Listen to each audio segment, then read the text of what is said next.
Hey guys, so how you can reset the Amana refrigerator? The one thing that you can try to do to reset it is going to be simple. Completely plug it out for, let's say, 5 to 10 minutes.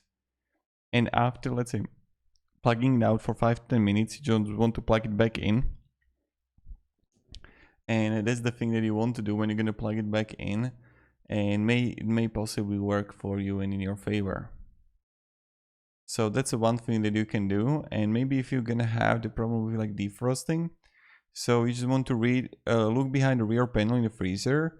If the coils are iced up, and if total covered is the defrost heater, defrost thermostat, or defrost timer. Timer is a part of the control board. If it doesn't have a panel, the timer is located behind the kick plate. The bottom front is the dial you can turn to start defrost and stop it. So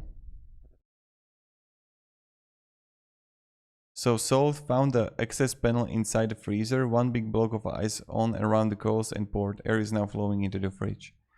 And this is something that you can try.